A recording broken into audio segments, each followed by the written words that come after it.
Yes, of course. Hmm?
What are you wearing today, and what is the cost of what you're wearing? I am wearing a jacket from Al Sabakiki and it's not expensive. That costs about 17 shekel. I'm wearing some of Colin's pants and it's not expensive. All right, yo, what's up, MTV? Welcome back to my fit. You thought I'd say crib. All right, first of all, I'm having the Air Forces. I think this is Air Forces 1. I have no idea, but they're very ripped because, you know, I ride bikes, a BMX. I do a lot of tricks. Anyways, that's about like $30, I think. Then we go into the pants. That's a Pull&Bear Bear. I have no idea how much it costs because my mom bought it. Shout out my mom in Turkey. This is an LC Wakiki t-shirt. It's a very known brand here. It's a very good quality. All around, you know, like the cost about $100, I think, all of the fit. Yeah. Well, I'm wearing this black tank top and straight leg jeans, Converse, and this shirt. The cost of them, I think the Converse were like $70. Pants are like 50, 60. I don't know about the shirt.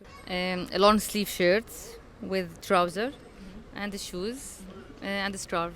The scarf is about 10 shekels. The shirt about 50 shekels. And the trouser was about, I think, also 50. Boots were 100 shekels. How much does it cost now? About 300. Okay, I'm wearing a black tank top, jeans, a Converse, and a flannel. And this cost me around, it was thrifted, it was around $4. I bought it from the US. This was around 30 shekels, which is like $10 almost. The jeans were for 70 shekels. And the Converse was for like $90. So my shirt is from Collins. I actually got it from my sister, so she gifted it to me. My pants is from a local store. It cost around like 150 shekels, and I'm wearing Nike Air Forces, but they're second-hand, so they were about 120 shekels. I'm wearing my mom's t-shirt, so I don't know what's the cause of it, but I like to find unique stuff. Yes, and the cause of it, I don't know. How much do you care about what you're wearing? Very much. This is the problem. I do care. At least it will be simple.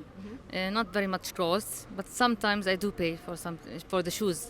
I know that. I like to be happy in what I'm wearing also. I do care a lot about what I'm wearing because it kind of represents who I am and it adds up to my identity as a person. What do you care most about? Family, friends, material possessions, land, money, education? I believe that all of these are important in like certain ways, of course. From these options, maybe the first one would be like success, or of course land is also important for like the situation that we're in. It has like special place, so of course we care about the land, the most. It's actually education. Family first. Material position, yes, especially in Palestine. If you have the effort for having money to buy gold. It's much worse here in Palestine, especially if there are wars coming. I think there will be. And also education. I'm very much fond of education, yeah. Why do you care about these things? Education, because it's our weapon in this life. Wherever you go, especially the Palestinians, with no certifications, you won't go anywhere in the world. And for me, my husband's a doctor. I studied programming. I was an employee in a bank. So education is very much in my family. And it was maybe heritage from my father, my grandfather. All they were graduated from universities. And that's why maybe it's a heritage for us, the education. The land, because we lived in an occupied country, so we always have to care about the land. Like for us Palestinians, we are born with this occupation. It always has been hard. We've seen land been taken from us. Movement is not easy, as you may know, so that's why it's very important.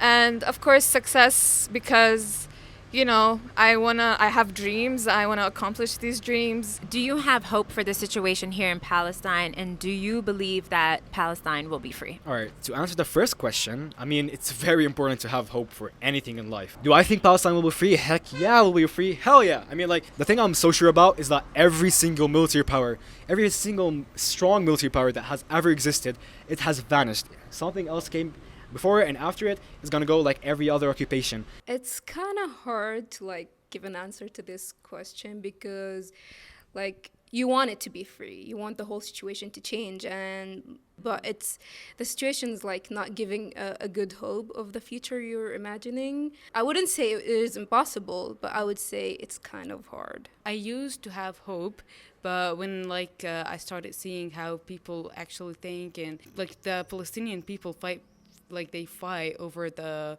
Israeli conflict within themselves, which makes the problem even bigger. Together we stand, unity. Together we stand, divided we fall. We are living on hope.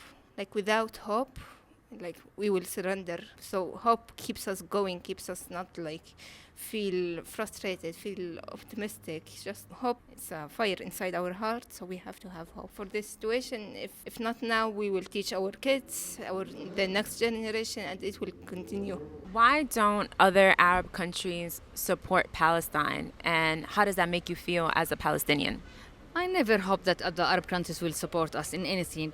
Nobody will help us. We help ourselves. I think if you run a country, you would want the best for that country. And they don't think that supporting Palestine is the best. The UAE, the Emirates, and Saudi Arabia, the amount of, deals and the money that's coming from Israel to Saudi Arabia and the Emirates, that's a very, very good economical advantage for the Arabs to be part of, to be an ally to Israel. Israel can use that as well and be like, oh, well, the Arab countries are with us, so, we're good. We're not oppressing Arabs because Arabs love us. You see? I mean, UAE, Saudi Arabia, we're good. How does that make you feel? How does that make me feel? I mean, I'm kind of not surprised because it's just the nature of human beings. They're greedy. If you could live in any country in the world, what country would it be? This country, because it's my land and my tree, and my life is here, and I will not get out from my country, and my land are my tree. Jaffa or Haifa, which is now occupied, but it's my dream to go and visit there because I can't go there. I want to live there and it's free, while it's free from occupation, and just stand on the beach freedomly. Why would I leave Palestine?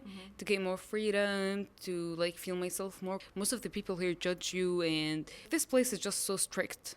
Yeah, there's no freedom. What motivates you to keep going despite the ongoing conflict that's happening here? Maybe because it's the Holy Land. Despite what's happened, we know that this is the preferable country for God and for all the religions in the world. It's the end and the beginning of the new life. It's Palestine. The youth, seeing this energy and the mindset of people, especially the newer generations, we're becoming more open to new ideas. So this gives me hope, this motivates me, and to be able to do anything, even if it was small actions just to make this country a little bit better. Sometimes it's hard to keep going. Sometimes you just give up. But what motivates me to keep going is seeing everyone around me, my friends, prisoners in the Israeli occupation, they don't give up. If I give up, I will affect my friend. She will give up, you know. So we have to keep going. You have to keep going because you have a purpose and you want to achieve it.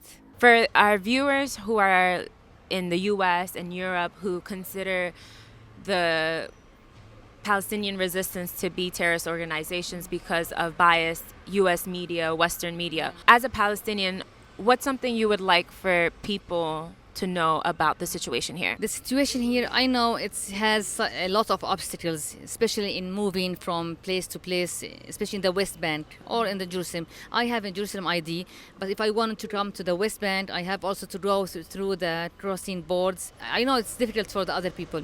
We want to have peace in this country. We want to live like the Jews, they are living in the other side of the country. It's our land. We had occupied everything. We have the right to defend ourselves, to defend our children, that to live a long life like the others. Why can't we go to Jerusalem? Why we can't go to Jaffa? Why we can't we go to any place? Why can't we use the airplanes to go to other countries? I have to go to Jordan if I want to go to America or to Britain. I have to go through the borders to Jordan, and from Jordan take another flight. Why can't we have an airport in our country? We only defending our rights to live as a normal people in their countries. Most importantly, we are people. We are human beings. The people that get killed, they're not just numbers. The people that are in prison, they are not just numbers. We are people and we have voices. Understand that. And I would definitely recommend reading about the Israeli and Palestinian, not even conflict, it's not even a conflict. It's a one-sided oppressor against the oppressed. This is apartheid. You know, when someone fights, you have to fight back. And when other countries do it, they say, yeah, it's their right, they need to fight back. They're protecting their land, they're protecting their property. But when it comes to Palestinians, and especially for Muslims, it's always labeled as terrorism, which is very sad.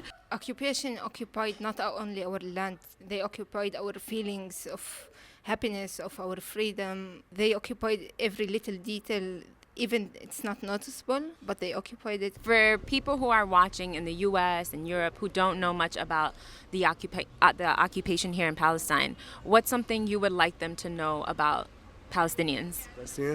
The Palestinians is very respectful, and it's have a lot of funny things that like jokes and some good foods like falafel, shawarma, and other delicious foods. Okay, thank you so much.